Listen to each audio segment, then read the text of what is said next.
these years and I still can't get my head around what Augustine did. Sacrificing her whole team. And for what? What did our blood pay for? Oh, Commander. Thought you were Val. Glad to see you up and ambling about. And not, human stew. More like 9 and change. And a rough 9 years at that. But who's counting? You know, when I first learned some of the escape pods made it away from the station, I'd hoped. I did search for you, Commander. Just as soon as I was able. Might be you're giving me more grace than I deserve, but either way, thank you. So then, I gather Val's described our state of affairs? Confirmed. The Commander has received a full briefing on the following topics: the invasion of Arcadia, the Rift, and Agent DeVries' survival. DeVries. Would have been better if she joined the dead. I figured she'd done just that until I got the alert that she brought down the Earth Directorate satellite. If she's of a mind to, she could use the information on that thing to destabilize the Rift and destroy Arcadia. She was one of us, Commander. It's our responsibility to stop her. Acts of unprovoked violence are not sanctioned by the Earth Directorate except on occasions of premeditative self-defense. She's gone to ground now, but as part of her original undercover mission, DeVries was inserted at the Vox Relay Station on Paradise Island. She'd have followed protocol, established a safe room there. Wager that's where we'll find clues as to her present plans and whereabouts. Thank you, Commander. Means a lot coming from you. Just to be clear, I'm not saying we're strolling up to the Vox station and knock nicely. The Vox is highly restricted and heavily defended. It'd be a death sentence. We might ought to explore the island first, find out what we can. The satellite alert pinged DeVries' tracker in a town, name of Fairfield. Wasn't nowhere clear as yours, so we need to poke around a bit. Doubt she's there now, but it seems a better place to start than assaulting a Protectorate communications hub.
At the risk of sounding good, that ain't a good sign.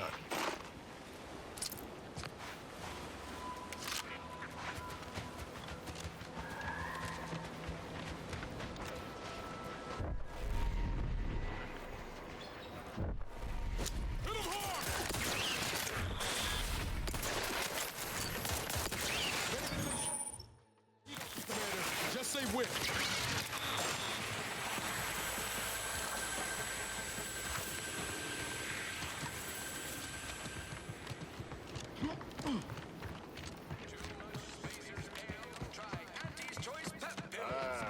Company. Must be. Whoa there, go get. Welcome to Fairfield, now under the new and improved management of Auntie's Choice. I'd usually ask if you were affiliated with the previous regime, but you lack the bewildered gaze of a yay-saying Protectorate subject. Even so, going to have to ask you to identify yourself. Still a war on and all. Huh. Really? Everyone knows we're cultivating our sprat population for a new deep-fried snack line. So I refuse to fall for such a ham-handed attempt at dissemblance. Look, we're Auntie's choice. Lying's fine. We downright admire it even, if you pull it off. Next time, try a little harder. End of the day, we let most anybody in. Bottom line's all we care about is our bottom line. That'll be all, unless you got any questions before you're on your way. As I've never heard of her, can't say I can. Seems like Minister Milverstreet knows everybody, though. Probably ask him. Anything else? On the way from the landing pad? Had a convoy out that way. They're overdue. See any sign of them? Damnation. I had a friend on that detail. He always carried this, keepsake. You didn't happen to find it, did you? Before I forget, I have standing orders to send all newcomers to Minister Milverstreet. He's in the town hall. That'd be the one with the giant hologram on it. Can't miss it. Once again, welcome to Fairfield, the official new home of free trade and self-reliance on Eden. Keep your petty skepticism. I'll pay my tab in no time. You'll see. Mark my words, when my deal comes through, I'll have enough of it. That guard wasn't being ironical about the giant hologram over town hall. Well, guess we ought to go acquaint ourselves with that minister like she said. No. Yet you see fit to keep me in a constant state of consternation. With each unauthorized act, you jeopardize our hold of Fairfield. Yes, but you must understand, the Protectorate citizenry is a hair's breadth from defection. Within the week, I'm certain. Certain. Like the week prior and the week before that. Impressive foresight you wield. Should apply to join the Order of the Ascendant. It would be difficult enough to convert the stubborn populace without your soldiers' constant, ill-advised forays. Enough! Your yipping reminds me of my 2 old canids. I loved those canids. You, on the other hand, are trying my patience. We don't want to try Auntie's patience, do we? No, Auntie. Yes, I thought not. Now, unless you care to see what life in the lower rungs looks like, you will both of you cease your foolish maneuvering immediately. Do I make myself clear? Yes, Auntie. Good. See that it is done. I will brook no more disappointments. And while you're at it, you might want to look into your security situation, Commander. I'm not accustomed to an audience when addressing my subordinates. Who in the void? Eavesdropping on Auntie's choice business is like to get a body shot for spying. Though you're not wanting for moxie. I'll give you that. Hold a moment, Carr. When opportunity comes visiting, perhaps it's better not to riddle it full of holes. Our new compatriot may be of assistance. A surprisingly good point, especially from you. She only forbade us using our own personnel. Be a whole other matter were a stranger to happen to aid one of us. But which? Well, you seem an observant sort, so I expect you'll tire of Milverstreet's bluster soon enough. Come see me before agreeing to whatever absurdity he proposes. Unlike him, I have some work actually befitting your time. I'll be waiting. Alone at last. I never thought she'd leave. Now then, allow me to introduce myself. I am D.B. Milverstreet, Minister of Marketing, Duke of Demographics, Commercial Condottiere, President of Promotional Material. Tell me, do you believe in signs? Splendid, because I'm not interested in hiring any more idiots. I'm looking for people of tact and vision and perspicacity.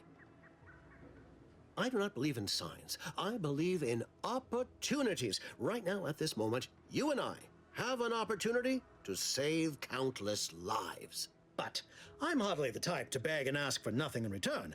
Tell me, what do you desire of this island? With that hat? Absolutely not. Is this a bad time to mention I can read lips? I have some faint recollections of the fuzz beneath my hat.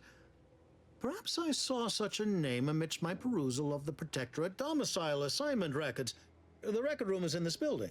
You have my permission to peruse at your leisure. But surely a go-getter like yourself has more ambitious goals on our island. Share them with me, and we can brave them together. Ambitious, aren't we? Easily the best protected location on Paradise Island. Hardly a place for a stroll. But if you assist me, I promise to get you inside. Better yet, helping me shall result in our saving dozens, no, hundreds of lives. Your conscience shall be renewed. You're a hard sell. All right, I'll play this your way.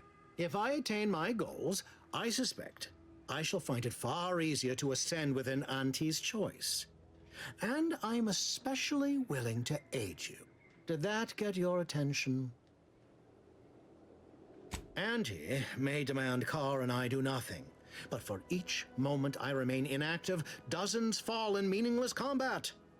I seek a persuasive method of alleviating this conflict.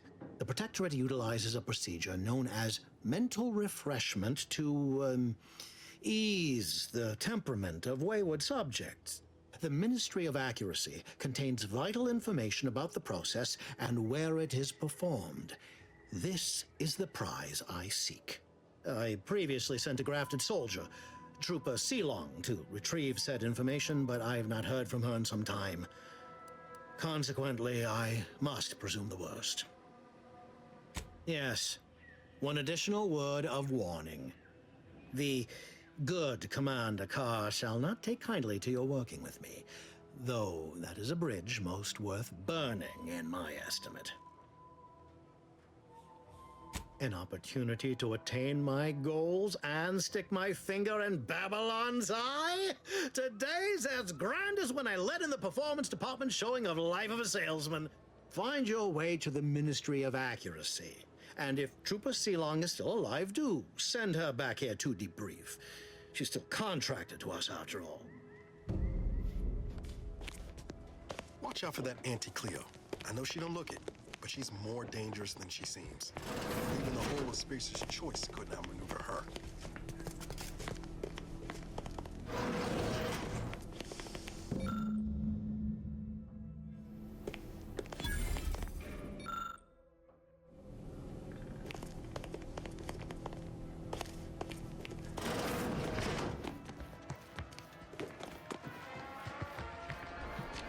Wait. Heavens, Auntie, you scared the living daylights out of me. Shouldn't sneak up on a man like that. Good way to earn a bullet betwixt the eyes. You know, you might be right. I'm reliably certain I did not want to find out. Guess I should apologize for all that hullabaloo before. Just mistook you for another unfleshly manifestation. Sure as I am, there's a fine tale to be told there. I've got one of my own to share with a more pressing need to address. It all started the other night. Saw a personage leaving the greenhouse late. Figured it for Emily, but when I asked her about it, she didn't know what I was talking about. Happened again the next night. Gave chase that time, but lost them hereabouts. I turned a corner and they'd up and vanished. I've knocked on doors, peeped a few windows, respectfully, mind you. And I ain't spied anything more exciting than a chair. But then, a being of pure information probably wouldn't linger on this plane any longer than necessary. Too tiresome, be my guess. Strangest part is that foodstuffs have also been disappearing from the greenhouse since we took Fairfield. You think it's all connected? I certainly won't say no to having a fresh set of lamps on the scene. Just be careful. Hate to see you disappeared like that foodstuffs.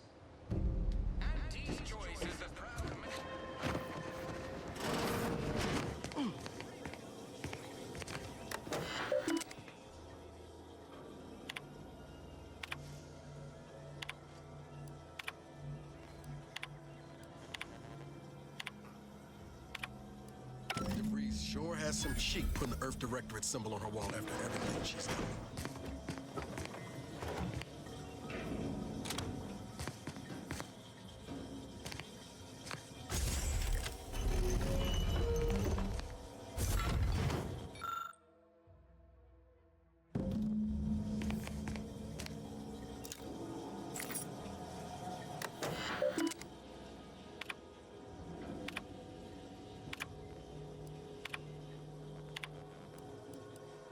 My cover story has worked. I am safely ensconced at the Vox station, assigned to the lowly Information Input and Retrieval Department. It seems a colony so certain of its absolute control over its subjects can be less than rigorous when it comes to security.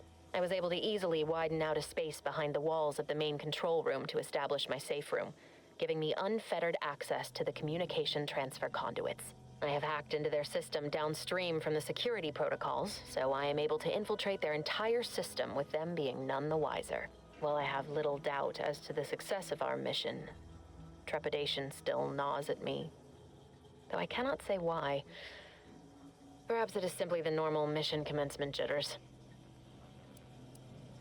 I thought my duties complete.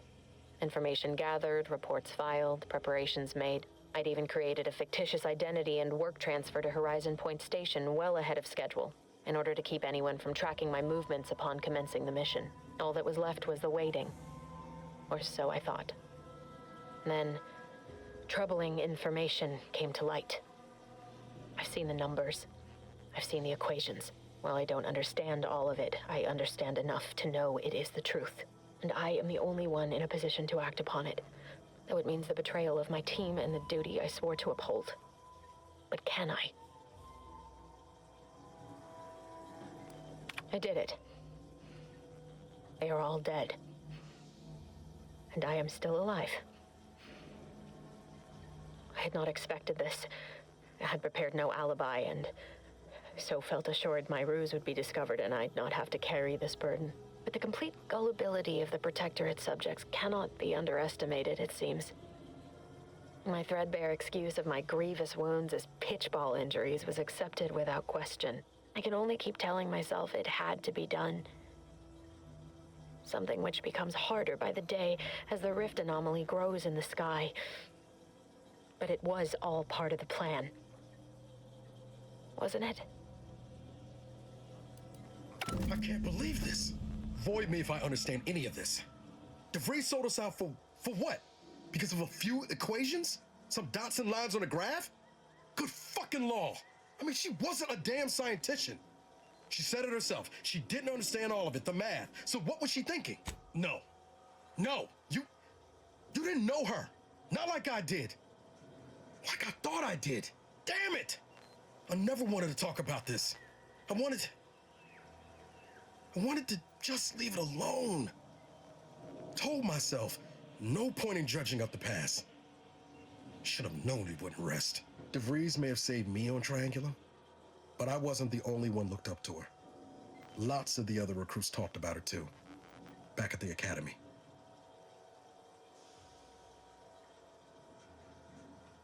We all thought she was the pinnacle of what an agent should be. Tough, smart, ain't a job she couldn't get done. And better and faster than everyone else. Inspired all of us.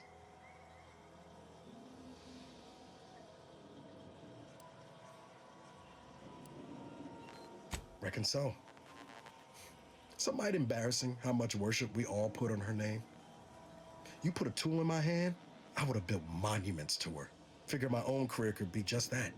Doing for others what she done for me. Never imagined I'd actually get to work with her. Me, some nobody from Triangulum. And then she betrayed us. Tried telling myself it was an accident, but now we've got the cold, hard proof it wasn't. Law only knows why she trusted the Order's numbers. Ain't cynical if it turns out true. DeVries was willing to sacrifice us. I have to know what for. I mean, she always struck me as so pragmatic, real sensible-like. Never figured she'd go all in on predictions from a bunch of monks. Used to think they were good people trying to do right by their beliefs. But if they put the idea in DeVries' head to leave us for dead, might be time I reassess that opinion. I don't take issue with folks clinging to whatever keeps them afloat. Math, science, the grand architect, void, even capital. I know how most colonies run. But when those beliefs start to require hurting others, even killing them, that's worth questioning their virtue. Whatever her plans, she started putting them in place while stationed undercover at the Vox Relay. Our next point of order ought to be getting in there. Reckon there's got to be someone on the island who can help us with that. Let's keep asking around. Friendly like.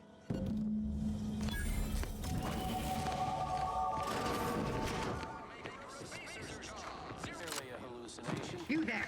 Keep your hands where I can see them. Stranger, consider yourself lucky that I've been ordered to not open fire unless fired upon. I will not suffer an outsider to trespass and trample further through our lands. Turn back from this bridge now, lest my ever-depleting prudence be spent.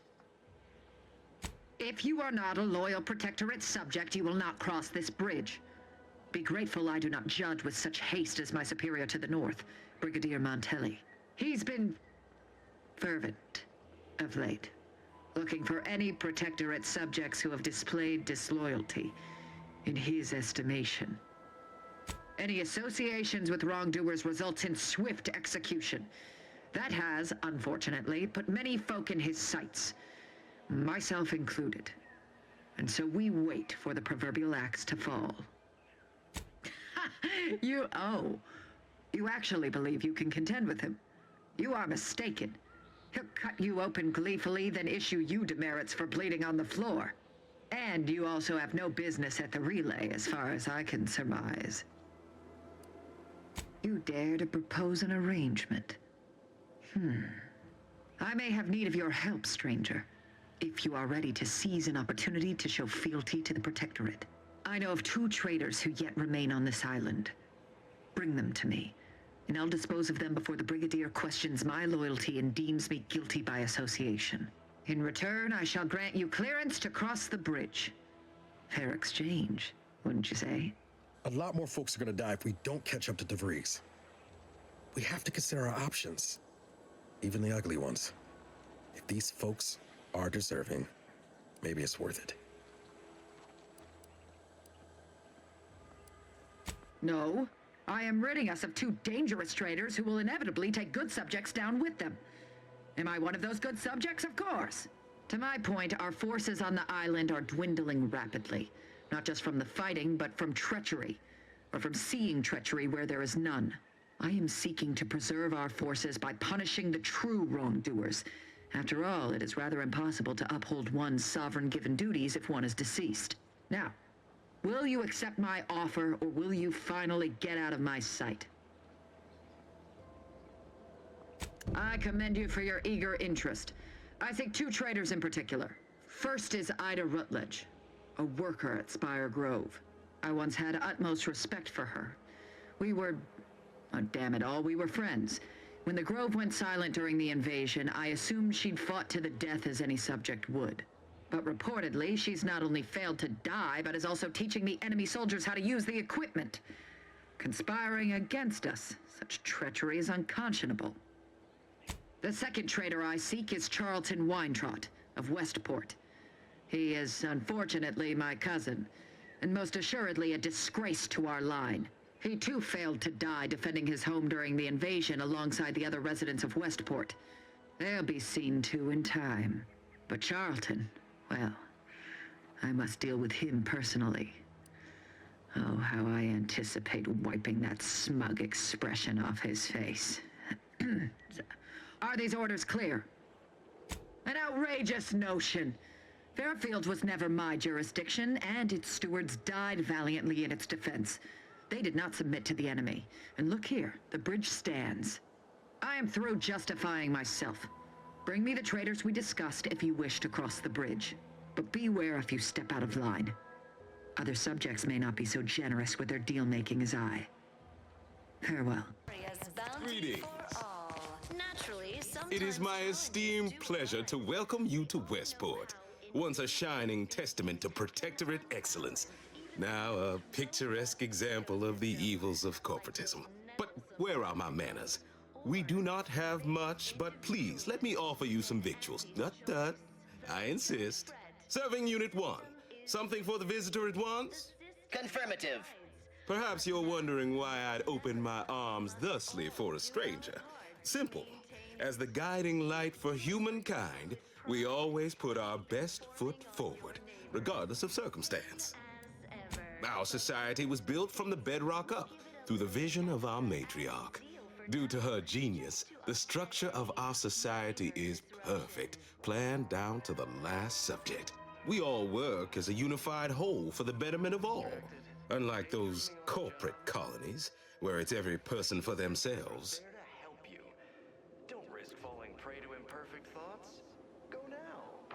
Personal freedom is just another way to encourage selfish consumerism.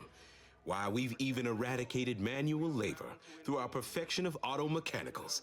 Can aunties claim such? That brings me to a matter I'd like to discuss with you, actually. I believe something still can be done. This town can be saved, its people given a reprieve. Were we to acquire the one thing vital to our existence: auto mech parts. What? Comestibles served. We of the Protectorate pride ourselves on our mech programming. Among the vigilant, it is even considered something of a sport.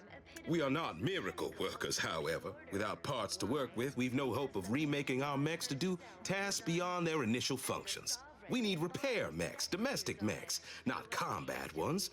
Serving Unit 1 here is about as much as can be accomplished without replacement parts. Oh, you failed to hear the loudspeakers on the way in?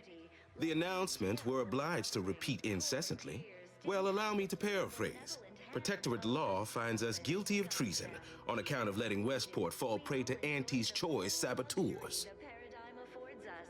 A perfect life of contentment and plenty. Defense against seizure, sabotage, and/or The matriarch and sovereign chose appeared right out of the aether, just as I imagine our proud sentinels do.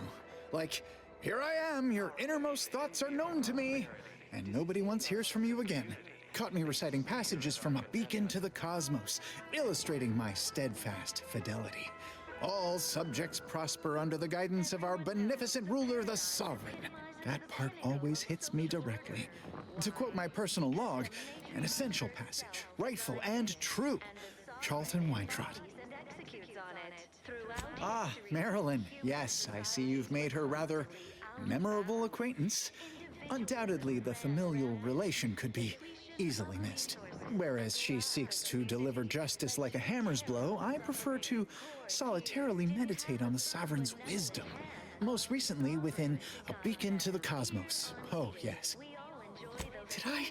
Not again. Oh, this? It's a birthmark, skin condition, both, about which I am rather sensitive, thank you very kindly.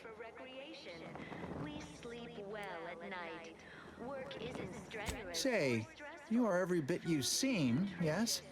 Thoroughly on the up and up and in no way a hidden agent?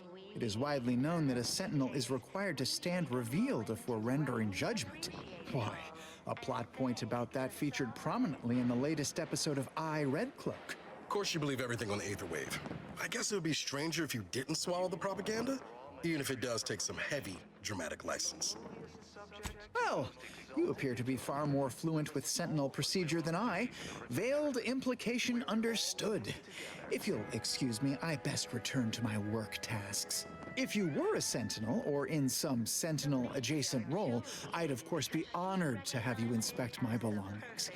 Unfortunately, my house is currently besieged by Crabbles. In any case, back to it. Resources. Let me know when you need it stretched.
ecological network to govern it. The Outlander I spoke with before.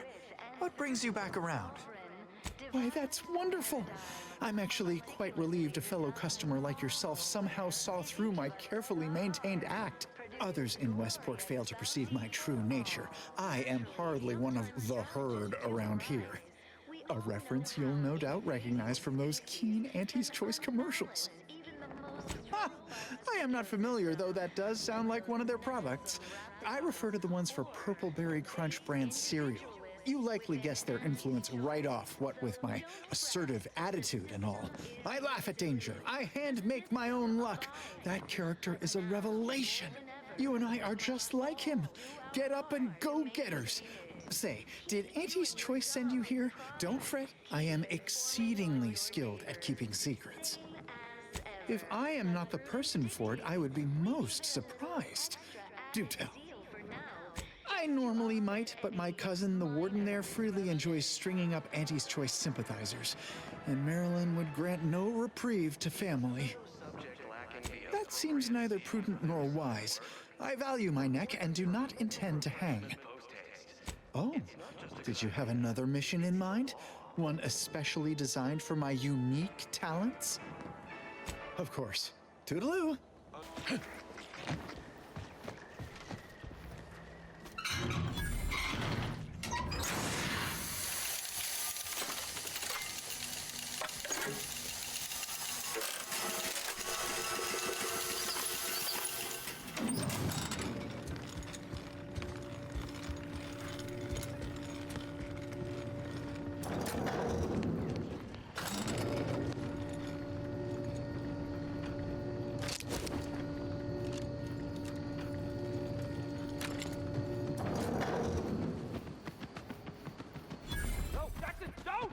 Don't fret. With these boots, I can fly!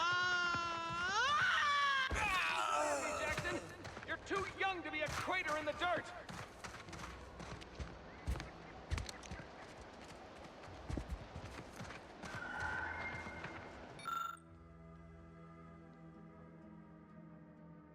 Oh, law. I can't believe he jumped that way. Sir, I know this isn't the time, but are they gonna put us to the gallows for this? What? No. That ain't how we operate in Auntie's Choice, Liza. We might be looking at a pretty fierce demotion for losing half our workforce and getting stuck up here, though. Demotion to fertilizer? No. Now cease your jawing. This ain't the time. Hey, you! You down there! Would you mind checking on our fellow? Might he have survived the fall? Tragically, yes. If you gaze beneath us, you'll find a slew of blood and gore in the gears of this platform's articulating arm. That's Ida. She jumped there as we ascended. I can't fathom no sensible motive. She joined us shortly after Auntie liberated her with the freedom of meritocracy, and she seemed happy enough. Were you not listening? She said she'd always be a loyal subject. It was part of the endless inculcation we endured in the Protectorate. It can prove insurmountable for some. The notion that she'd sacrifice herself, even after seeing the vast possibilities in staying alive and climbing the corporate ladder, it's just impossible to cognize. No, wait! Please! You can't just leave us up here to die! The reason Jackson tried using those plasma thruster boots was to gather a piece of machinery we'd spotted on a little table halfway up the spire. It's a drive overloader. If we install it, we can push the platform's arm hard enough to... well, to grind old Ida out of the gears. Though the power of that overloader will deluge the system and, well, overload the drive and burn it out all permanent-like. But desperate times and all that. So if you were to use them boots to bound up the spire and deliver the overloader to us, we'd avoid the tragic fate of our two former cohorts. Exactly! Oh, thank the Sovereign... thank you, stranger. We are eagerly anticipating a long life utterly absent of starvation.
Oh, nearby are a crop of Brachythecium rotamulum.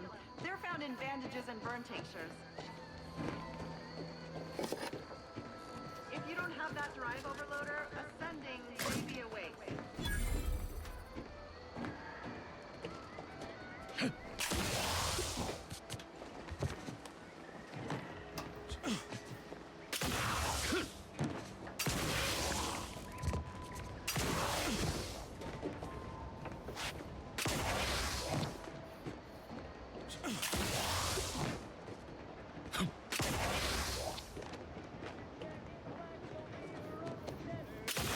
That's it? It was that easy? That was some impressive climbing. Poor Jackson could have learned a thing or two from you. Starting with the right direction to jump, I suppose. Wonderful. Get us down, and I'll happily compensate you in accordance with standard Auntie's Choice urgently improvised extortive standards. We've certainly found our way into a most harrowing circumstance, At least I'm glad I'm not alone. He hadn't been here terribly long, so we weren't particularly familiar. Like me, he was also a former protectorate, but he was not raised in Fairfield, so we'd never met before. Still, he seemed like a friendly, kind sort, albeit a headstrong one. Please do hurry. I've lost count of how many meals we've missed, but it is closer to many than a few, and we're starving.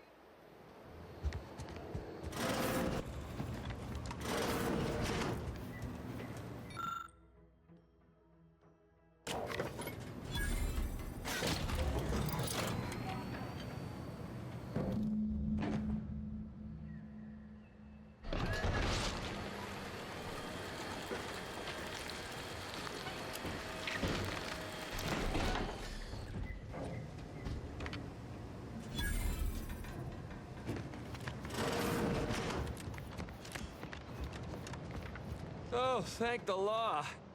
I never thought of myself as a vertiginous sort, but being trapped 100 meters in the air will make you reconsider.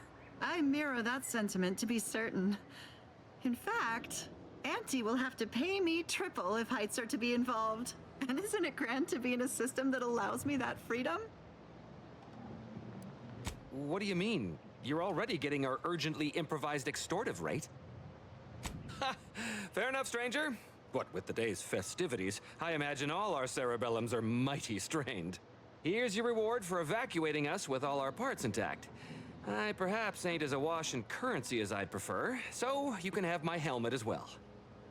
It was useful for identifying crops we'd missed in our harvest, but to be honest, I'd like a little distance from plants for a spell.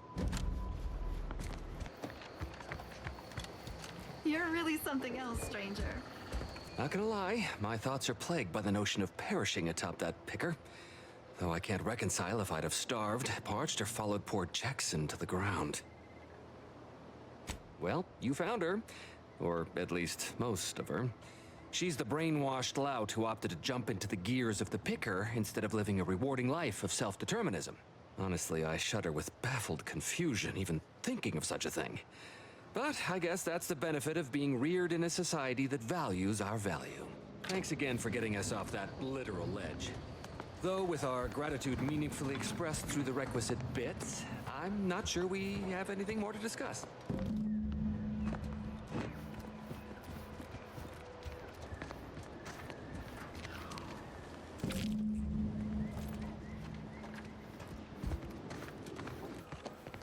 I see you have not brought my cousin to heal. Have you at least seen about Ida? What? How do you know this? Keen as I am to entertain this, am I expected to take traitors and corporatists at their word? Let me see that. Yes. Yes! This does appear to be hers. Unfortunately, there are reports of the Harvester having been repaired in the wake of her sabotage. Though her triumph may not have endured, it was a good effort nonetheless. Should Montelli deign to interrogate me for my associations, I'll be certain to inform him of her patriotism.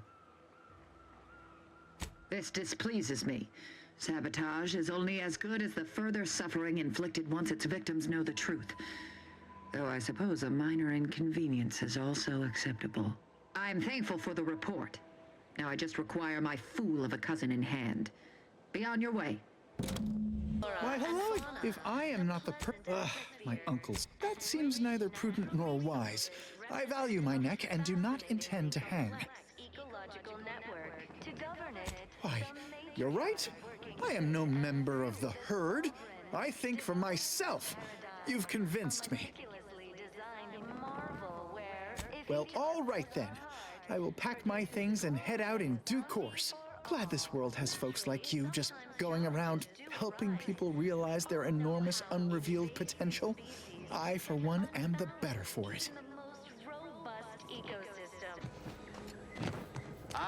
You've brought me my poor, hapless cousin. If only it were under better circumstances. I don't believe there is any circumstance, cousin, in which you would celebrate our meeting. Whatever you intend to do, I can only hope you do it quickly. Matriarch have mercy. So he has not only turned traitor, but he has also fallen prey to corporate manipulations. I thank you for bringing this to my attention. Look at you. Your lips are stained with snacks and Auntie's poison chalice. You have shamed our family. Say what you might, cousin, but that sugary snack goodness was worth my life. I'd do it all again, had I an additional life to spare. If only you had not strayed so far from home. Cadra, you know your orders.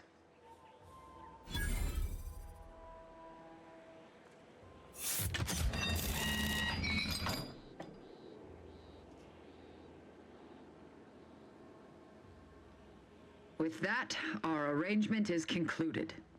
You may cross the bridge. Remember, there will be no negotiations, no staying of hands north of the bridge. If you step out of line, may the matriarch have mercy on you. Montelli surely won't. Of all the roads I imagined myself traveling down, Sweet never expected I'd end up hanging above one. Only calories. Auntie's choice is bad for Arcadia, and a great purge is imminent.